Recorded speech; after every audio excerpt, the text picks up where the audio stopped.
Graça e paz. Amém.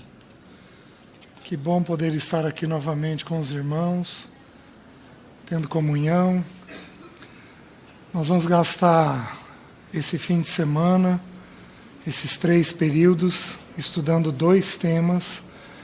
E nós vamos ficar nesses 2 temas entre 3 a 4 meses, estudando essas porções da Palavra de Deus.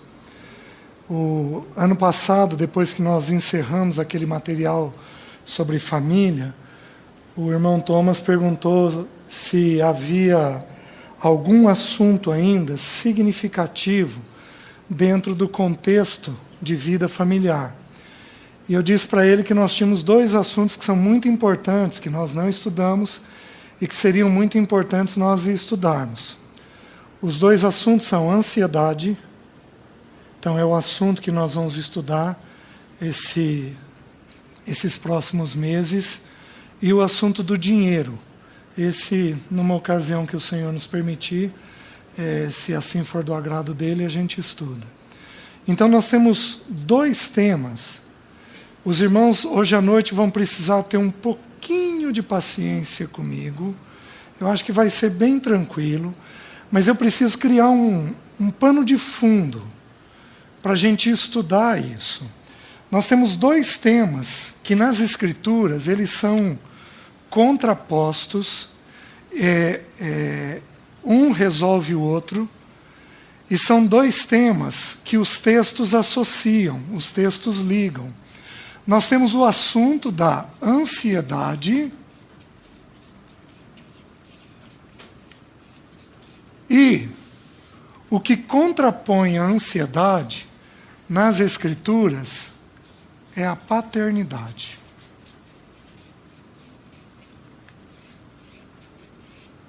O principal texto que nós temos sobre a ansiedade está no Sermão do Monte. Nós vamos abrir ele um pouquinho essa noite, se o tempo nos permitir. Eu digo que vocês vão ter que ter um pouquinho de paciência, porque eu preciso definir o que é ansiedade com os irmãos. Todos nós sabemos, na prática. De 0 a 10, dá uma nota para a tua ansiedade. 0 é nada, você é o sujeito mais equilibrado do mundo, e 10 é muito ansioso. Dá uma nota para você. Vai lá. 9,5. Já falaram 12 aqui. Dá uma nota para você. Compartilha com a pessoa que está do seu lado aí. Se você conhece ou não, compartilha. Qual é a nota que você deu? Queridos, o assunto está no nosso meio muito mais do que a gente imagina. Mas muito mais do que a gente imagina. Alguém aqui deu uma nota abaixo de 5, levanta a mão. Certo? Tem aqui uma meia dúzia de pessoas. Entre 6 e 8, levanta a mão. Acima de 8, levanta a mão. Pois é.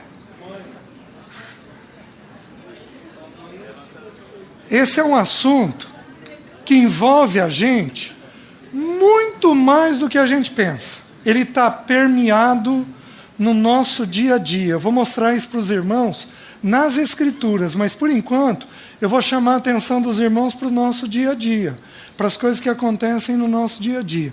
Quantos já ouviram falar de uma coisa chamada hiperatividade em criança? Sabe o que é isso? É uma maneira pela qual a ansiedade aparece. Esses dias um amigo, pastor, foi conversar comigo e falou: César, parei no cardiologista. E o curioso é que estávamos em 6 esperando para ser atendido. Os 6 eram pastores. Por que todos eles estavam com taquicardia? A ansiedade. A ansiedade, ela está presente no dia a dia da gente muito mais do que a gente imagina. Ela envolve o ser humano. Existem algumas coisas com o pecado que envolveram o ser humano. A ansiedade, ela não está em nenhuma lista de pecado. Então, a ansiedade, por si só, ela não é pecado. Ela é um sentimento, uma emoção. Eu vou mostrar isso para vocês, possivelmente, talvez só em março, quando a gente for estudar as crises de ansiedade que a Bíblia revela. Aí nós vamos dar uma olhadinha no efeito do corpo, quais os efeitos principais que dá no corpo, como a gente sai disso, o que a Bíblia propõe para a gente sair disso. Mas, por enquanto, nós temos que entender que a ansiedade, ela não consiste em nenhum texto das Escrituras, nenhuma lista de pecado, ela é apresentada como um pecado. O texto do nosso Senhor em Mateus 6, ele diz assim: não andeis ansiosos. O texto de Paulo aos Filipenses diz assim: não andeis ansiosos. O texto de Pedro, em 1 Pedro, diz assim: lançando sobre ele toda a vossa ansiedade. Queridos, com o advento do pecado, todos nós nos tornamos ansiosos. Todos nós. Em graus variados. Tem gente que é uma propaganda enganosa. É um poço de sossego, mas o coração está taquicárdico. Aparentemente é tranquilo, mas internamente ele está jogando para dentro dele aquele sentimento que ele tem.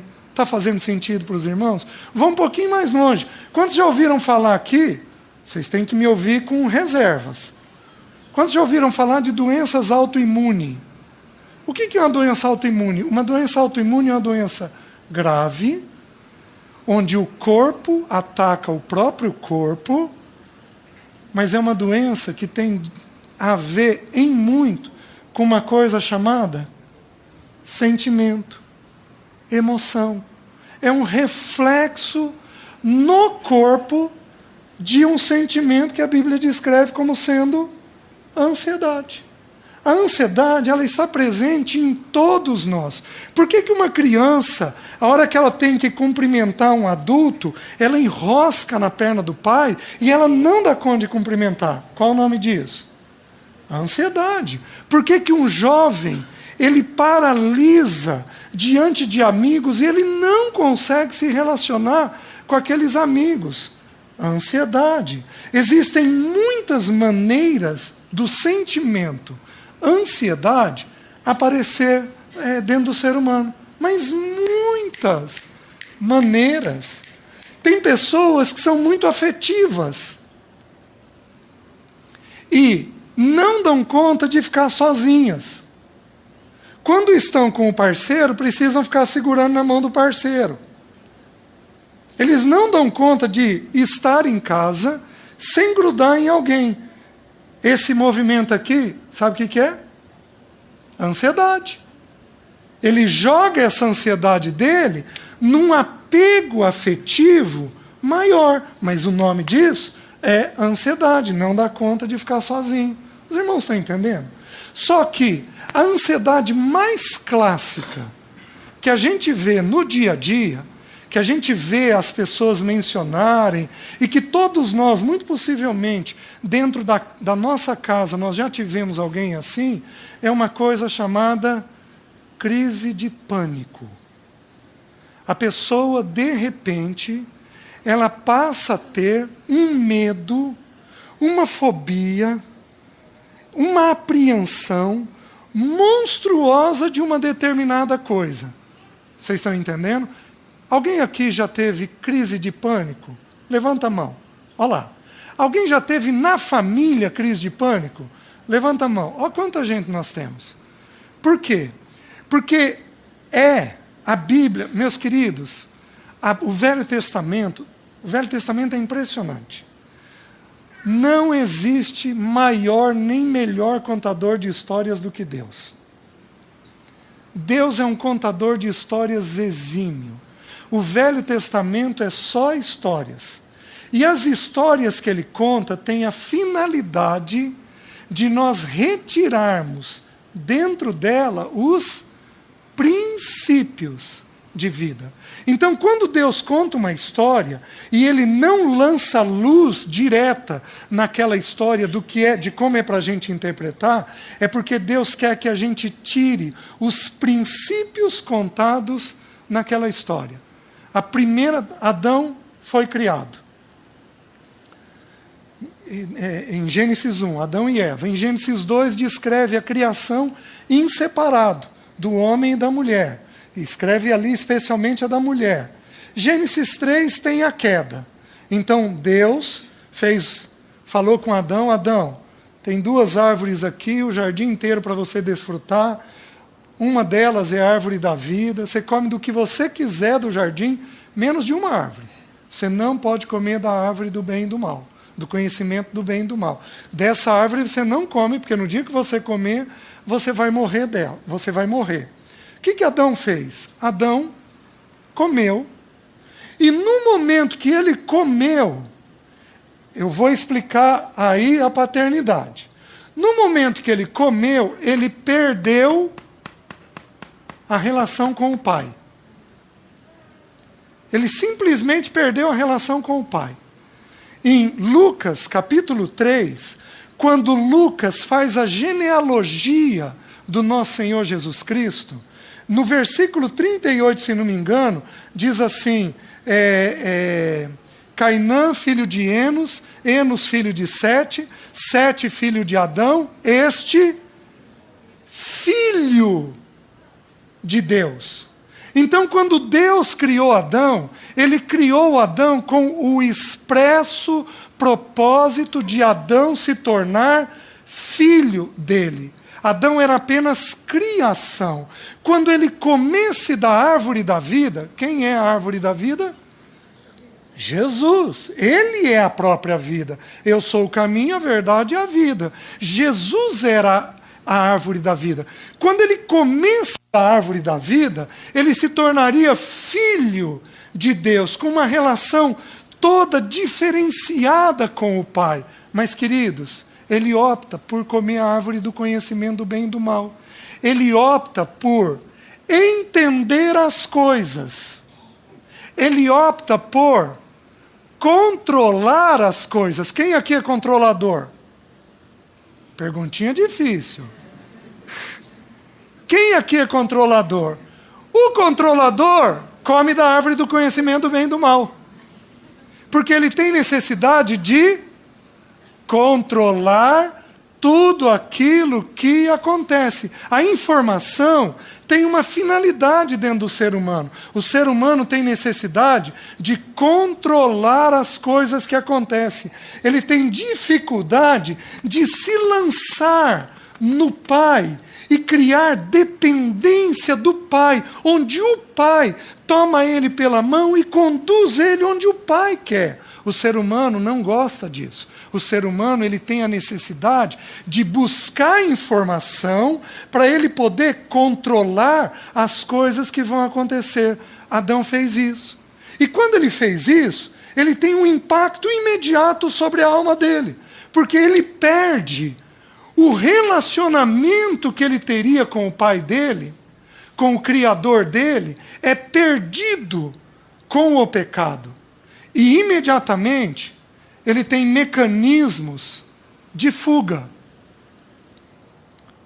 Deixa eu ir fazendo uma lista com os irmãos de como que a ansiedade aparece em nós. Eu já volto em Adão. Hiperatividade,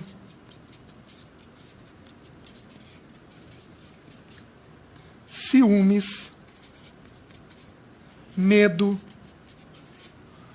compulsão. O que mais? Irritação.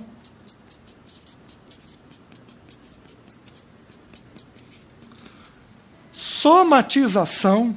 Soma no grego significa corpo. Nós vamos estudar um salmo num desses próximos dias só sobre somatização, sobre como o corpo reage quando nós estamos ansiosos. Somatização. Tudo isso daqui são maneiras pela qual a ansiedade se manifesta dentro de nós. Adão fez uma coisa, logo que ele pecou. Adão desenvolveu uma compulsão. Sabe o que ele fez antes de ter medo? Ele fugiu. Ele fugiu 2 vezes, numa mesma coisa. Ele fugiu se escondendo, cozendo folha de figueira, e ele escondeu a nudez. Vocês estão entendendo? Então, como o pecado apareceu em forma de nudez, ele deu um jeito de esconder a nudez. Aí vamos mais. Mentira. Isso é pecado. Só que a mentira, em geral, é um sintoma de ansiedade. A ansiedade é um sentimento que, se eu não cuidar, me leva ao pecado. Os irmãos estão entendendo? Adão, ele primeiro cose folha de figueira e ele esconde a nudez dele e de Eva. E a sensação é a seguinte: ele olha para ele e ele não vê a nudez. Ele escondeu dele mesmo. Ele olha para Eva e ele não vê a nudez. Escondeu a nudez e Eva olha para ele e não vê a nudez dele. E ele acha que Deus não está vendo a nudez dos dois. Então, ele esconde dele, do outro e de Deus. Ele acha que está escondendo. Só que logo depois dele cozer folha de figueira, ele se esconde uma segunda vez. Ele se esconde onde? Num arbusto. Então ele começa a fazer um movimento de repetição.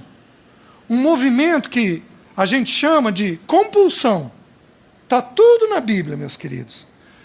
Vocês querem ver? Você senta para comer.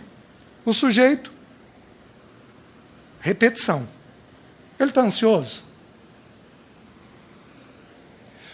Tudo que envolver repetição, são pouquíssimos os excessos que a Bíblia apresenta. Que eu me lembre, só 4 excessos são permitidos para o ser humano nas Escrituras.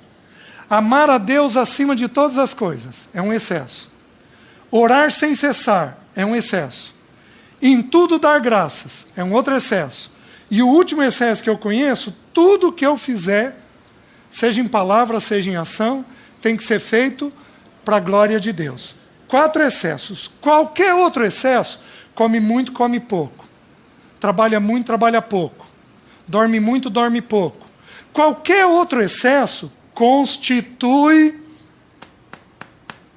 um quadro de ansiedade. Adão revelava essa ansiedade. Ele ia mostrando essa ansiedade na compulsão que ele foi tendo. Ele foi tendo essa compulsão e isso foi revelando. Só que, quando ele viu que ele não ia dar conta de se esconder, o coração dele começou a ser tomado por uma coisa chamada medo. Queridos, não existe ser humano nesta terra que não tenha medo. Não existe. Todos nós somos filhos de Adão. De uma ou de outra forma, todos nós teremos medo. Quando nós estudarmos Elias, nós vamos estudar crise de pânico na vida de Elias. Qual é o maior medo que o ser humano tem? A morte. Hebreus diz do pavor da morte. É uma expressão usada apenas para a morte. O pavor que a morte gera dentro de nós. O pavor de perder um filho, de perder um marido, de perder um ente querido, de perder alguém da igreja. É o maior de todos os medos. Adão foi tomado por um sentimento. O sentimento de medo. Tudo isso quer dizer o quê? Eu estou dizendo para os irmãos, através disso, que o nosso pai, Adão, ele era ansioso. E ele era ansioso porque ele não teve um bom relacionamento com o seu pai.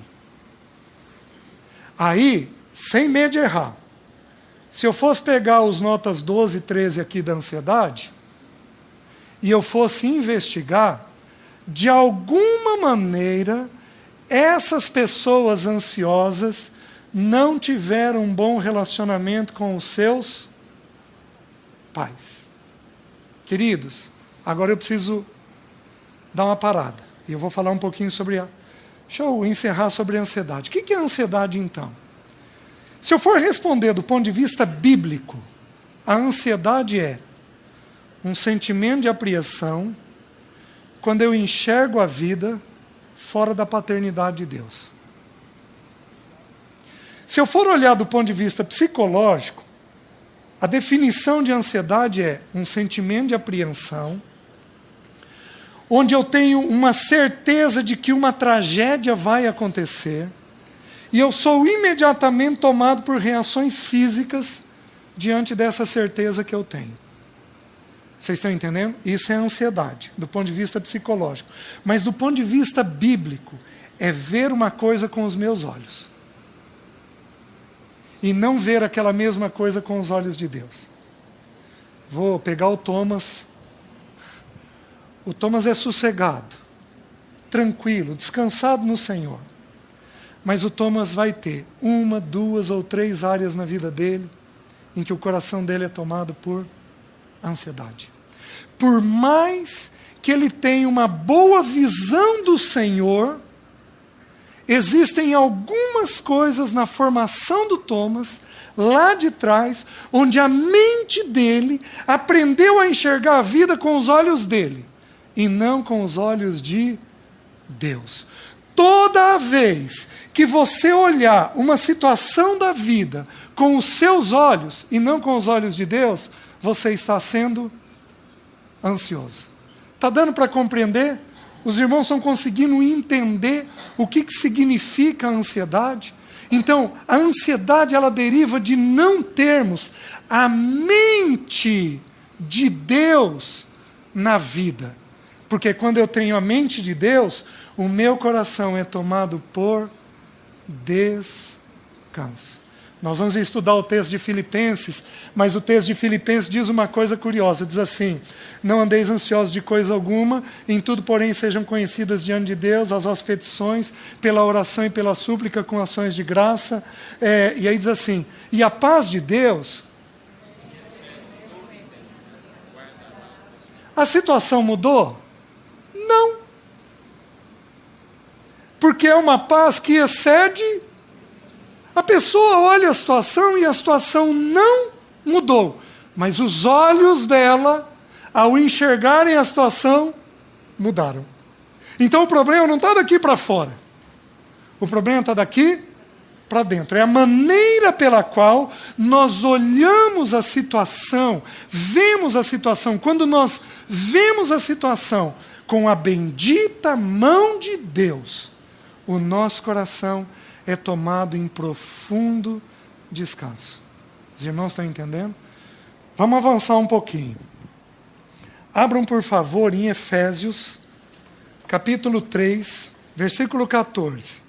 Por esta causa, me ponho de joelhos diante do Pai, de quem toma o nome toda a família, tanto no céu como sobre a terra, para que, segundo a riqueza da sua glória, vos conceda que sejais fortalecidos com poder, mediante o seu Espírito, no homem interior. Queridos, deixe parar aqui. Por esta causa me ponho de joelhos diante do Pai, de quem toma o nome toda a família. A palavra pai, no grego, significa pater. Anota aí, porque isso é importante. Essa palavra significa nutridor, sustentador,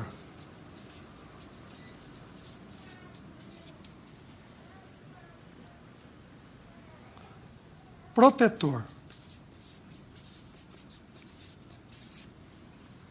É papel de quem nutrir, sustentar e proteger do... E a mãe? E aí o versículo diz uma coisa curiosa. Ele diz assim, de quem toma o nome toda a família na terra e no céu. Então, a palavra família, no grego, ela significa pátria, que é um derivado da palavra pater. Então, entendam o que eu vou dizer.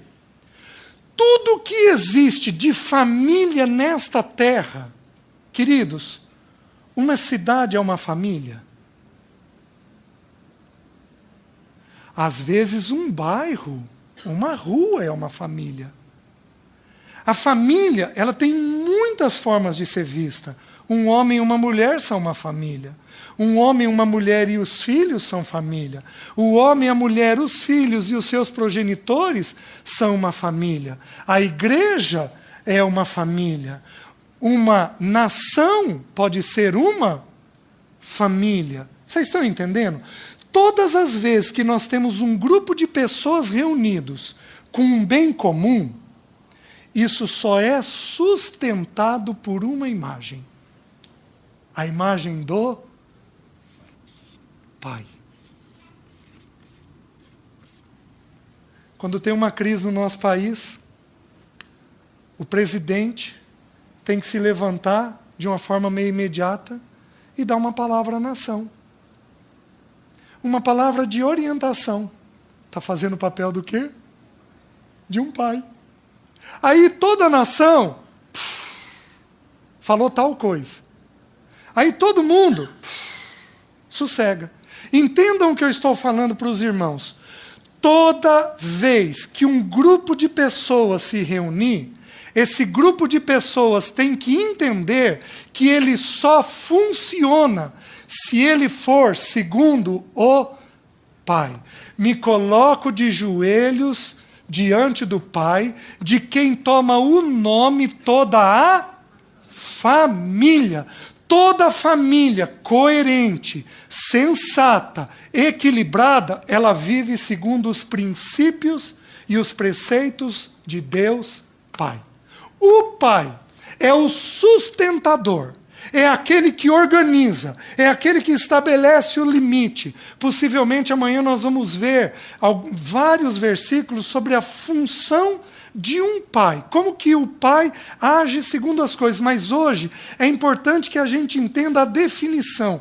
O pai, não a mãe. O pai, não a mãe. Queridos, nós nunca vivemos, nunca.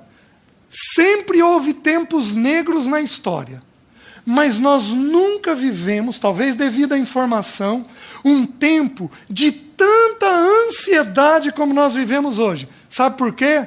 Porque falta nas nossas casas, nas nossas igrejas, falta homem.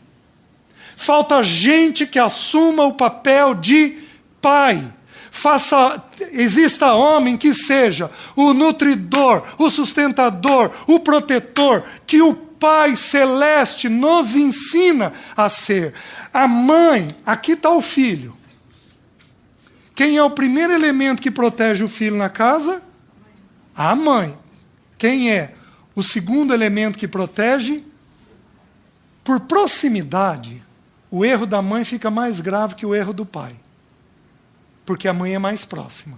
Vou dar um exemplo absurdo e exagerado. Um pai molesta uma filha. De quem essa filha se ressente? Porque qual é a pergunta dela? Onde estava minha mãe? Só que prestem atenção no que eu vou dizer. Não tem estrago semelhante de um homem omisso. Ele compromete a imagem de Deus num lar. Porque o homem representa a imagem do Pai nas Escrituras. Vou dar um texto apenas para os irmãos mostrando isso. Quando Deus, em Gênesis 3, redefine os papéis, nós estudamos isso ano passado. Ele vira para Eva e diz assim: Eva, você vai vai dar à luz em meio a dores, o teu desejo será para o teu marido e ele te governará. Tudo que Deus falou para a mulher está ligado a gente. O filho e o marido. A vontade dela está ligada a um outro. Então eu pergunto para os irmãos, qual é o principal papel de uma mulher num lar? Gente. É o principal papel de uma mulher no lar. Mas, para Adão, Deus virou para Adão e falou assim: Adão, no meio de cardos e abrolhos, e no suor do rosto, você vai prover, você vai buscar, você vai alimentar a sua casa. O principal papel de um homem dentro de casa, provedor. Agora, o homem não provê dinheiro apenas.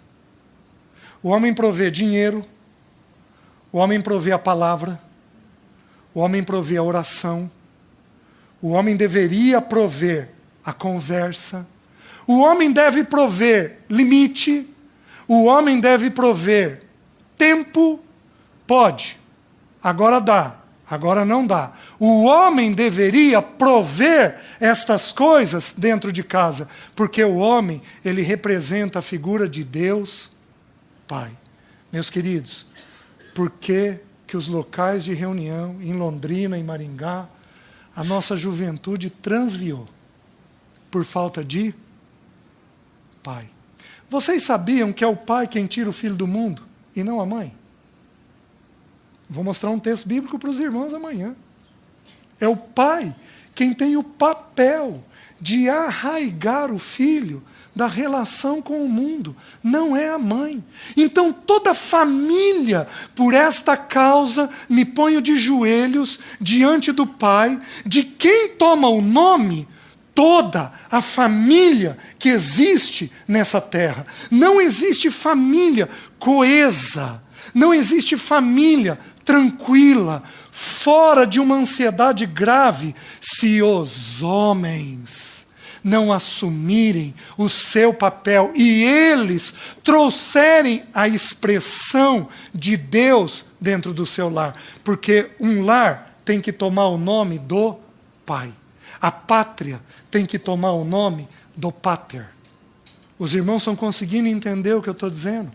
As duas coisas estão diretamente relacionadas. Intimamente relacionadas. Distanciou o pai, a ansiedade entra. Entrou o pai, a ansiedade desaparece. Tem uma coisa curiosa. Muitas vezes eu sou perguntado por pessoas a respeito de crise de medo em criança. Vocês já devem ter ouvido de crianças com crise de pânico. Elas não conseguem ir para a escola. Vão, choram na escola, tem que buscar, os pais buscam, a mãe busca uma vez, duas vezes, três vezes, aí não resolve, aí a mãe fica sentada lá na escola, do lado de fora da sala, para ver se relaxa a criança, aí a mãe fica um pouquinho mais distante. Vocês já devem ter ouvido histórias desse tipo. Queridos, a gente tem uma regrinha básica. Quando uma criança começa com isso, a criança, quando não está bem, ela manifesta em 2 lugares. Especialmente a criança de 6 a 12. Ela manifesta em 2 lugares. Ou ela borra a cuequinha, ela passa a não ter controle do xixi, do cocô, enurese, ecoprese, ou ela manifesta isso na escola. Teve uma situação uma vez que eu virei para ouvir o casal, o menino numa agonia monstruosa. Aí eu pedi uma coisa, falei para o pai: vamos fazer uma coisa? Vocês não vão fazer nada nas 2 próximas semanas, nenhuma atividade à noite. Vocês vão ficar em casa juntos com atividade em família. E eu gostaria que você se dedicasse ao seu filho. Você vai sair, a atividade que a gente resolveu era andar de bicicleta. Queridos, em 2 semanas, ele não tinha mais crise. Porque quem que protege o filho é o pai. Não é a mãe. É a figura do pai que faz esse movimento. Mas tudo isso tem texto. Quando a gente for estudar sobre medo, nós vamos abrir esses textos e dar uma olhadinha neles. Vamos um pouquinho mais longe. Abram em Mateus capítulo 6. O Senhor, no capítulo 5, começa o Sermão do Monte. Aí no capítulo 6, ele começa a lançar luz sobre vários assuntos. Mas um dos assuntos que ele vai lançar luz é o assunto da ansiedade. E aí tem uma coisa curiosa no capítulo ao longo do capítulo. No capítulo, em Lucas, quando a gente soma Lucas, Lucas é quem descreve a infância do Senhor. O Senhor ficou dos 2 anos até os 30 anos em Nazaré, morando na casa dos pais, sendo formado pelos pais, certo? O que o Senhor fez nesse período? Trabalhou, teve na família dele, mas o que ele fez? Queridos, para eu saber o que uma pessoa faz, é só eu começar a conversar com ela. Né? Por exemplo, se eu sentar com a Jéssica andou fazendo vestibular. Se eu sentar com ela, ela está afiadérrima em quê? Português, matemática, física, química. Se for para bater papo, se eu tivesse a idade dela, isso daqui, aquilo lá. Não, eu fiz assim, eu fiz assado, ela vai ter um caminhão de coisa para falar, porque é onde a mente dela está ocupada. Queridos, Jesus fica 30 anos quieto. De repente, ele tem o primeiro sermão dele. E aí ele começa o sermão dele, ele fala lá das bem-aventuranças, aí ele começa a falar, vós sois a luz do mundo, e vocês precisam fazer coisas que glorifiquem o vosso Pai. Aí ele diz assim, quando vocês orarem, vocês não sejam como os hipócritas, que gostam de orar de pé nas sinagogas, mas vocês entrem no quarto, fechem a porta e orem ao Pai de vocês que está em secreto. E o Pai de vocês que está em secreto vai recompensar. 2ª vez. 3ª vez. E vocês, quando jejuarem, vocês jejuem de que maneira? Lavem o rosto, não deixem ninguém saber, porque o Pai de você que está vendo em secreto vai te recompensar. E quando você ofertar, faz com que a direita não saiba o que a esquerda está fazendo. E o seu Pai que te vê em secreto vai te recompensar. Queridos, o Senhor traz um caminhão de assunto sobre a paternidade. E vocês não andem ansiosos. Mas olha o pardal. Ele não planta, não colhe, e aí ele fala uma coisa curiosa que nós vamos estudar possivelmente amanhã, nem ajunta em celeiro. E contudo, o vosso Pai o sustenta. Considerai os lírios. Quem que veste ele daquele jeito? É o Pai Celeste. E vocês ouviram o que foi dito. Amarás o teu próximo e detestarás o teu inimigo. Eu, porém, vos digo, amai os vossos inimigos e orai pelos que vos perseguem. Porque isso vai trazer a glória do vosso Pai. Pois o vosso Pai faz o sol vir sobre bons e maus. Faz a chuva vir sobre justos e injustos. Meus queridos, o Senhor abre a boca depois dos 30 anos e a boca dele está cheia do quê? Do Pai. O que ele fez naqueles 30 anos? Aprendeu sobre o Pai. Quieto. Aprendendo sobre o Pai. Quando ele é questionado aos 12 anos, nós estudamos isso ano passado. Maria chega para ele, meu filho, que ele ficou lá em Jerusalém, eu e teu pai aflito estamos à tua procura. Ele vira e diz o quê? Vocês não sabiam que me convinha estar na casa de meu pai?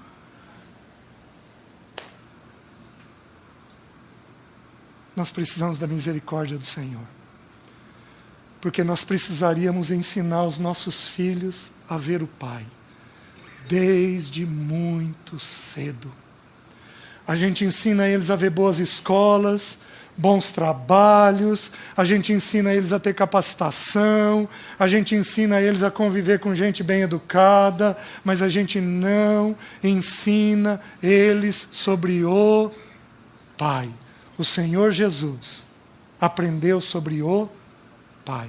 E à medida que ele foi aprendendo sobre o Pai, o coração dele, a mente dele, foi sendo ganha pelos pensamentos do Pai, pelas palavras do Pai, pela vontade do Pai. Tudo nele estava ligado ao Pai. Os irmãos estão conseguindo entender? Então, quando eu vejo do ponto de vista do Pai, o meu coração fica sossegado. Agora eu vou começar a provar isso para os irmãos. Só que para isso, capítulo 6, versículo 19. Lembra que eu preciso da paciência de vocês. Eu estou montando um pano de fundo. Eu falei sobre o que é ansiedade, estou explicando um pouquinho sobre o que é o Pai, e agora eu vou precisar explicar um pouquinho sobre como é a alma do ser humano. Como que o ser humano funciona, porque nós vamos voltar nisso muitas vezes, para a gente entender as crises de ansiedade e as dificuldades da paternidade de Deus em nós. Capítulo 6, versículo 19 diz assim: não acumuleis para vós outros tesouros sobre a terra, onde a traça e a ferrugem corrói, e onde ladrões escavam e roubam. Mas ajuntai para vós outros tesouro no céu, onde traça nem ferrugem corrói, e onde ladrões não escavam nem roubam. Porque onde está o teu tesouro, aí estará também o teu coração. Lembra que no original nós não temos versículo. É o Senhor falando numa sequência. Aí ele diz assim, então ele falou sobre um assunto chamado dinheiro. E ele falou sobre o tesouro que eu vou ter. Aí ele fala sobre o verdadeiro tesouro que eu tenho na eternidade. Ele fala sobre dinheiro, o meu coração e o verdadeiro tesouro que eu posso ter na eternidade. Aí o Senhor vira e diz assim: são os olhos, a lâmpada do corpo. Então ele está ensinando um princípio. Se os teus olhos forem bons, todo o teu corpo será luminoso. Porém, se os teus olhos forem maus, todo o teu corpo estará em trevas. Portanto, caso a luz que há em ti sejam trevas, que grandes trevas serão. Eu preciso parar aqui. E eu vou contar com a paciência dos irmãos. Deixe-me explicar uma coisa para os irmãos. O ser humano, ele é composto de 3 elementos. 1 Tessalonicenses ensina isso. Diz que o ser humano tem um espírito, uma alma e um corpo. Certo? O espírito é a parte que toca a Deus. Ela não é uma parte, ela é imaterial. A gente não toca. Ela tem faculdades. Por exemplo, a consciência está dentro do espírito. A intuição está dentro do espírito. São faculdades que o espírito da gente tem. Digamos assim, ferramentas que o espírito da gente tem. Só que a alma, ela é composta. O que é a alma? A alma é o que a psicologia chama de eu. É quem você é. É quem a Jéssica é. Eu começo a conversar com a Jéssica. Ela fala de estudo. Depois ela fala de roupa. Ela pode falar de sapato.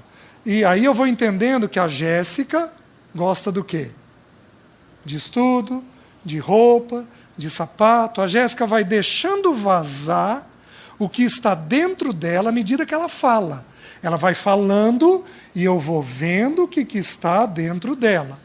A alma, ela é composta de 3 elementos. O que a Jéssica é, o que o Thomas é composto de 3 elementos. A alma é composta do pensamento, da emoção e da vontade.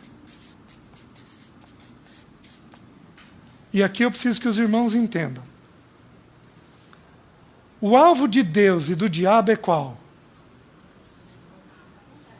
Faz sentido? Só que a fortaleza é a mente. Quem ganhar a mente, ganha a vontade. Quem ganhar a mente, ganha a vontade. O Thomas tem lá as fraquezas e a ansiedade deles, como a gente falou. De repente, num dia que o Thomas não está bem, o diabo traz uma pessoa que vai alimentar a mente do Thomas exatamente com a fraqueza dele. Ele já não está bem. Aí o diabo vai se aproveitar do momento que ele está fragilizado e o diabo vai trazer naquela área que ele é ansioso alguém para conversar sobre aquilo. E para deixar a mente dele mais inflamada, mais ansiosa do que ele naturalmente já é. Então, o que ganha a vontade de um ser humano é o pensamento. Meus queridos, eu vou só citar os versículos, não abram. Romanos 12:2 diz assim: e não vos conformeis com este século, mas transformai-vos pela... De que jeito que a minha vontade é mudada? Pela renovação da minha. E aí ele diz assim: para que experimenteis qual seja a boa, perfeita e agradável vontade de Deus. Toca na emoção. Primeiro vem o quê? O pensamento. O pensamento é que determina a minha vontade. Por que Jesus fazia toda a vontade do Pai? Porque o tempo todo ele pensava em quem? No Pai. Era o Pai. O Pai o tempo todo. Meu Pai, meu Pai, meu Pai, meu Pai, meu Pai, meu Pai, meu Pai, meu Pai. O tempo todo, o Pai, o Pai, o Pai e o Pai. Mês que vem, se o Senhor permitir, nós vamos estudar 3 coisas do Filho. Porque são 3 coisas que o Pai fez com o Filho amado e o Pai vai fazer comigo e com você. O Filho liberto, o Filho tendo comunhão e o Filho sofrendo. Nós precisaríamos tirar o final de semana inteirinho só para falar sobre o sofrimento que o Pai gerou no Filho, porque é a mesma coisa que ele vai fazer comigo e com você. Então, mês que vem, para os corajosos. O Pai conduzindo o Filho ao sofrimento. À medida que eu penso, eu decido a vontade. Só que, vou citar outro versículo. Tudo que eu penso, eu sinto. Não abram. João 16, ali começando com o versículo 5, Jesus começa a falar da morte dele. E ele diz assim para os discípulos: se eu não for, o Consolador não vai vir. E aí ele vira e diz assim: porque vos tenho dito estas palavras? Quais palavras ele falou? Morte. Qual o assunto que entrou na mente dos discípulos? Morte. Porque vos tenho dito estas palavras? A tristeza encheu o vosso coração. Então a regra é a seguinte: tudo que eu penso, eu sinto. E tudo que eu penso e sinto, eu faço. Quem ganhar a minha mente, me ganha. Ganha a minha vontade. Quem levar a minha mente, ganha a minha vontade. Deu para entender o pano de fundo? Aí o Senhor vira e diz assim: são os olhos, a janela da alma. Então o Senhor lança mais um princípio. O que alimenta o meu pensamento? O que alimenta o meu pensamento é o meu corpo. Os 5 sentidos. O que eu vejo, audição, visão, tato, paladar e olfato. Tudo que entra pelo meu corpo é traduzido dentro da minha mente. Por que que as crianças hoje são mundanizadas? Queridos, eu ouvi na região de Maringá de uma menina de 11 anos grávida. Não pode isso. Por que que os nossos filhos são mundanizados? Porque eles têm o mundo na palma da mão deles, jogando informação para a mente deles. Então a ideia é a seguinte: Jesus, antes de falar de ansiedade, ele está ensinando como é que a gente funciona.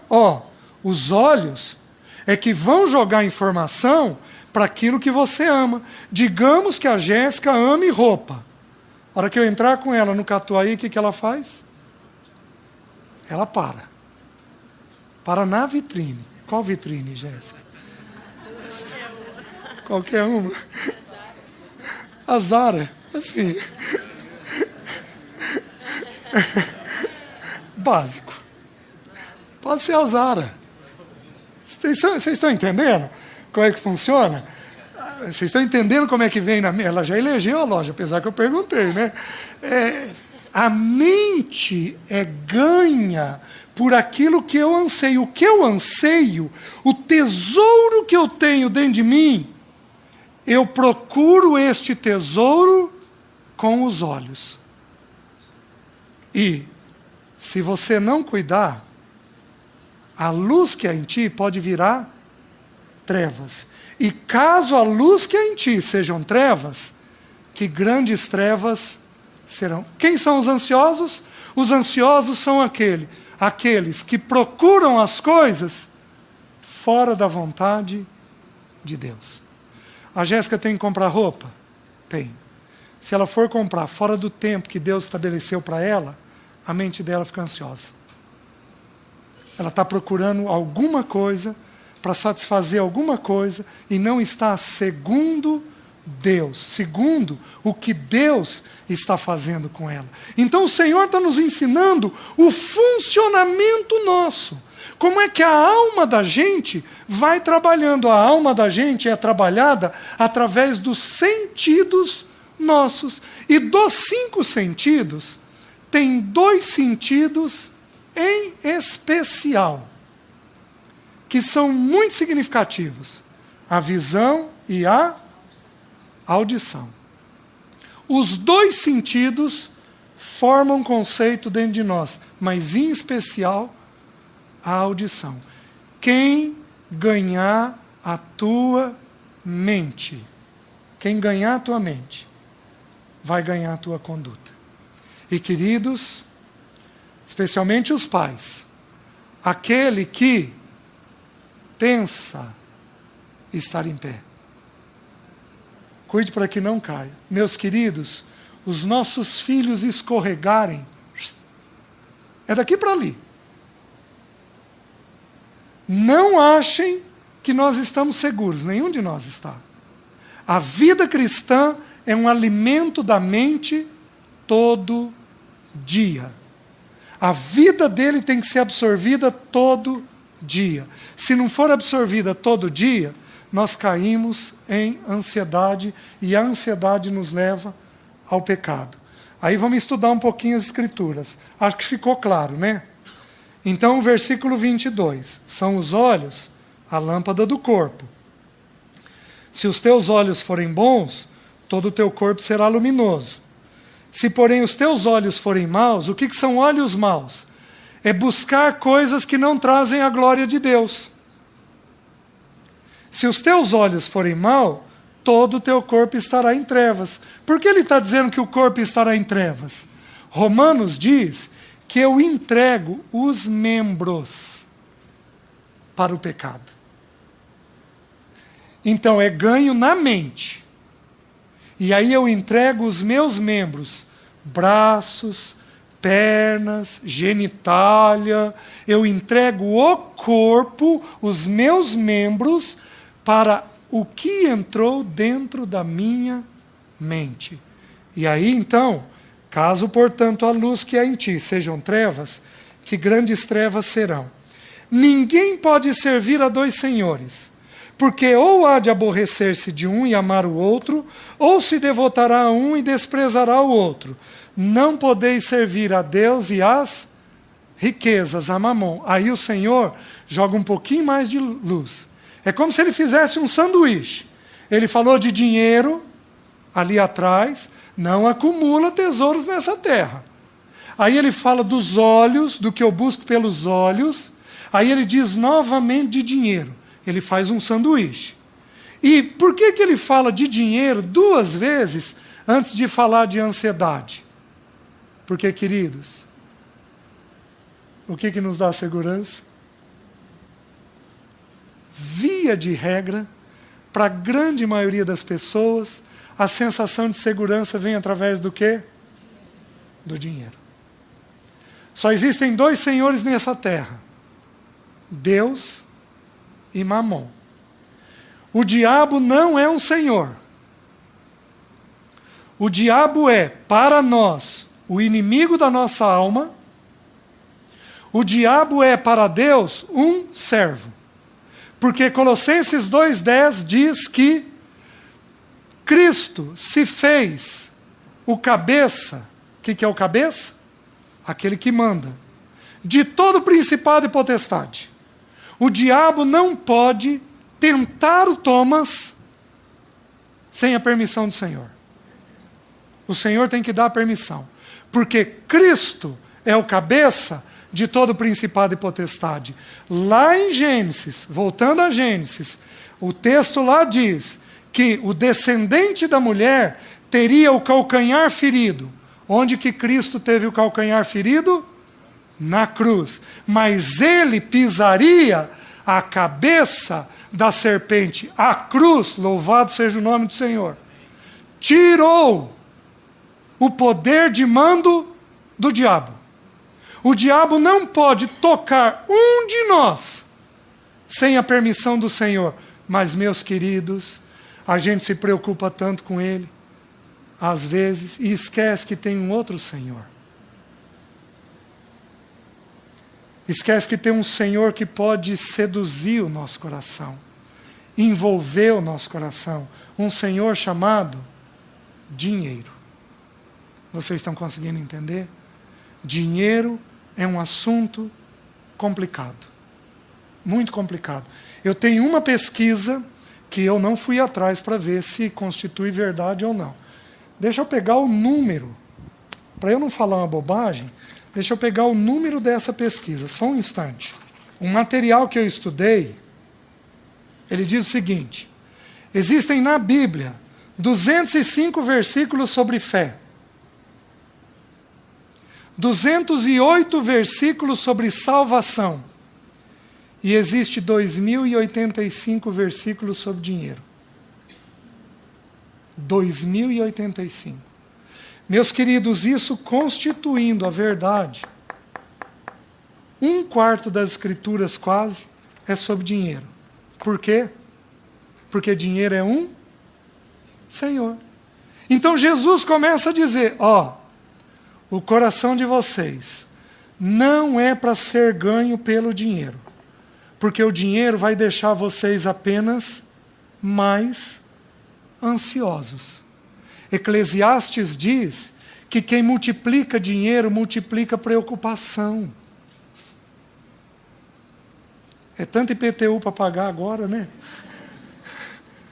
Ele multiplica carro, ele tem IPVA agora. Quem multiplica dinheiro, multiplica preocupação. Então o Senhor, ele constrói a base para nós entendermos como é o assunto da ansiedade. Versículo 25.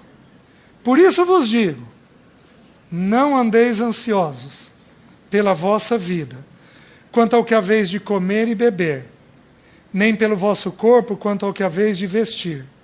Não é a vida mais do que o alimento e o corpo mais do que as vestes? Observai. Olha a expressão que ele usou.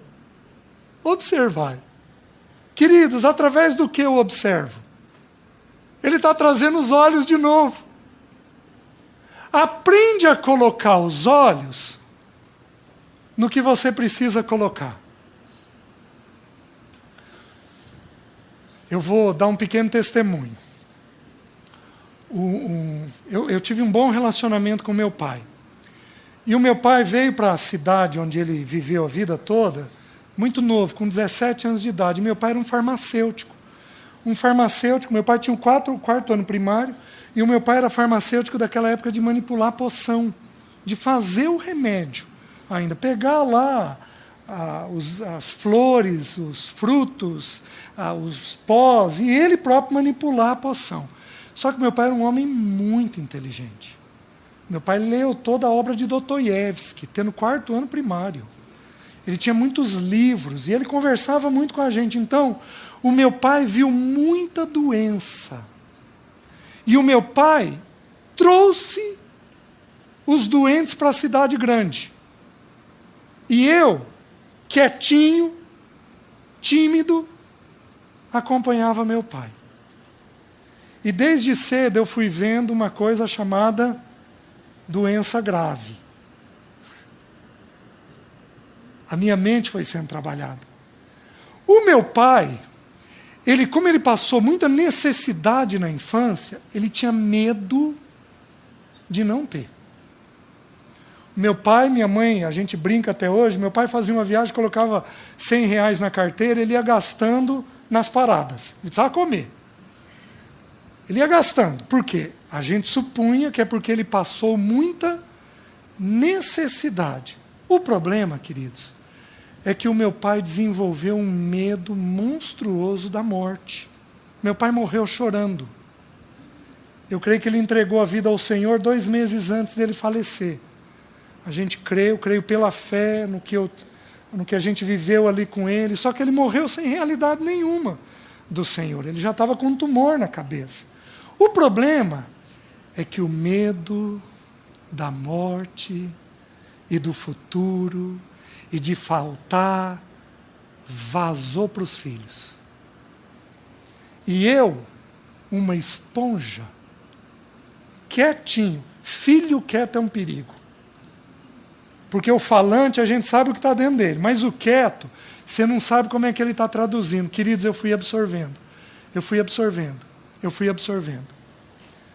Aos 11 anos de idade, eu assisti uma reportagem no Fantástico. Acho que eu contei para os irmãos já. Eu assisti uma reportagem no Fantástico de um cantor, ou ator, eu não me lembro, que foi enterrado vivo. Sérgio Cardoso. Quem lembra? O Fantástico teve o cuidado de mostrar o caixão com o braço dele para fora.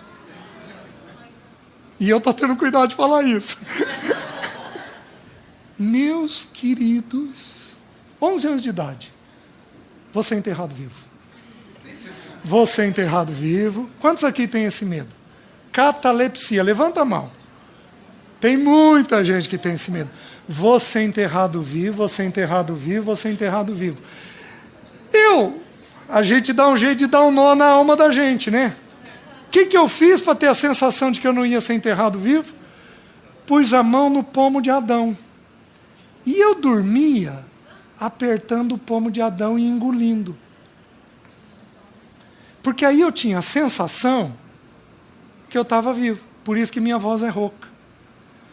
A fono supõe que eu abaixei o pomo de Adão. Aí comprometeu a minha voz. Até os 14 anos, 3 anos, toda noite, quietinho. Aos 15 anos me converti. Aos 23 anos tive uma crise de ansiedade. Qual o primeiro medo? Eu era presbítero, já saía pregando, casado há quase 2 anos com a Alessi. Meus queridos, eu entrei numa crise. Você é enterrado vivo, você é enterrado vivo. Alessi, por favor, Alessi. E meus queridos, no medo a gente supõe que a coisa vai acontecer. Mas no pânico a gente tem certeza que ela está acontecendo. Então, eu vivia. E aí, deixa eu voltar aos 11 anos. O Fantástico fez um teatro de um sujeito com catalepsia. Catalepsia é essa doença onde abaixa tantas funções que ela não é diagnosticada. Hoje eles já têm protocolo para resolver isso daí. Aí eles mostraram um sujeito no caixão, paralisado, ouvindo tudo o que acontece. Meus queridos, 11 anos de idade. Aos 23, o que veio para fora? Eu, enterrado, vivo. Do mesmo jeitinho que o cara estava no caixão. Meus queridos, foram 4 anos o Senhor me trabalhando. Mas esse não foi o único medo. Porque logo depois disso, eu tive 6 medos nessa crise. Vou ser enterrado vivo. Vou perder tudo financeiramente. Não vou dar conta de sustentar a minha casa. Vou ter um tumor na cabeça. Eu sabia o local do tumor, onde a mente da gente vai. Vou enlouquecer e vou me matar. Tudo isso foram histórias que eu vivi na minha infância. O que o Senhor tem que fazer comigo aos 23 anos? Ele precisa permitir que eu tenha uma crise para eu limpar a minha mente. Cada medo, Ele foi trabalhando. Um por um, Ele foi trabalhando. Meus queridos, eu sou devedor ao Senhor. Mas o instrumento que Ele usou foi a crise. Por isso, Ele levará os ansiosos aqui a uma crise. Bendita crise, santa crise, que tem a finalidade de limpar a nossa mente, de tirar os conceitos antigos, velhos, complicados, às vezes malignos, que estão dentro da nossa mente, e desarraigar aqueles pensamentos que estão fortalecidos dentro da nossa mente. Alguns deles saem com a simples leitura da palavra. Outros deles, nós teremos que ler a palavra, e ler a palavra, e ler a palavra, e ler a palavra, e orar, e jejuar, e conversar com irmãos, e buscar ao Senhor, até que o Senhor, num dia, num minuto, Ele vem e toca.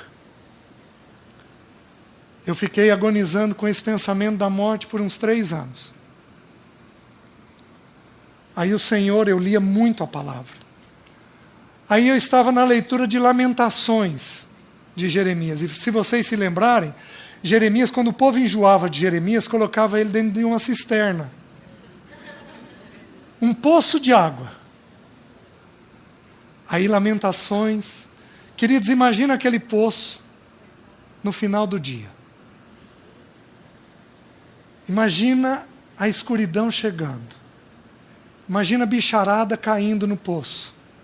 Aqueles animais da terra caindo no poço. Queridos, Jeremias, eu buscando ao Senhor, Jeremias diz assim: da mais profunda cova me lembrei do meu Senhor.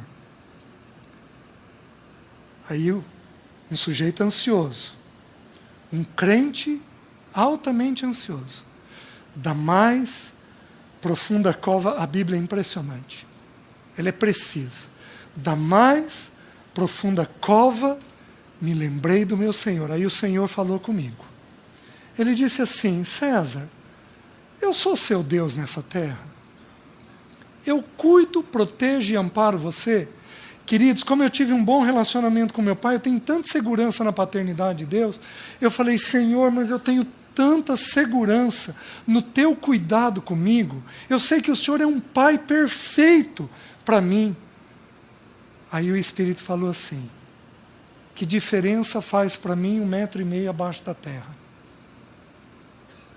Aí o Espírito colocou uma cena na minha mente, eu enterrado, vivo, mas em profunda paz com Deus, porque o meu papai desta terra é o mesmo papai de 1,5 metro abaixo dessa terra. Eu estaria cuidado e guardado por eles. Queridos, 1 minuto, a minha mente foi tocada. Nunca mais tive essa ansiedade. Nunca. Eu perdi a conta de quantos irmãos eu já ajudei com este medo específico, contando o meu testemunho. Isso não é um testemunho só de catalepsia, isso é um testemunho da visitação de Deus nas nossas ansiedades. Ele simplesmente vem e nos toca no tempo dele, da forma dele, no momento dele. Ele vem e toca em nós, nos libertando completamente das angústias que nós temos nessa vida. Amém? Só que não há milagre onde não há dor.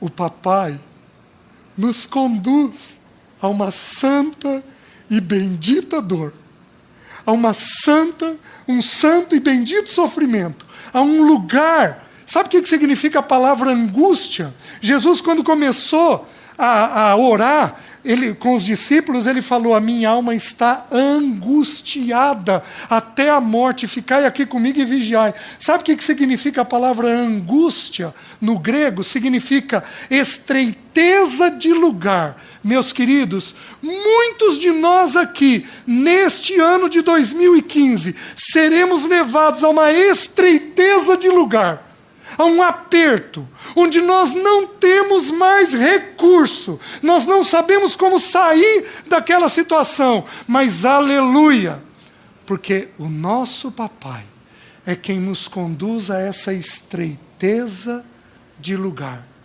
para então poder nos libertar das coisas que estão dentro de nós. Amém? Vamos curvar nossas cabeças, vamos orar.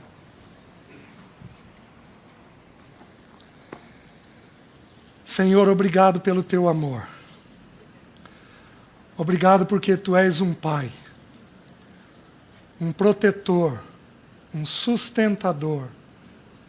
Bendito é o teu nome. Que alegria nós temos de te pertencermos. Vede que grande amor nos tem concedido o Pai, ao ponto de sermos chamados filhos de Deus. Senhor, bendito seja o teu nome. Senhor, nós te amamos, nós te desejamos. Senhor, nos visita nas nossas ansiedades, nos visita nas nossas angústias. Não permita que nós sejamos tomados por pensamentos indevidos, mas nos visita, nos mostrando o bendito Pai que o Senhor é, para que o teu nome seja glorificado nas nossas vidas. Em nome de Jesus nós oramos. Amém. Amém, meus irmãos.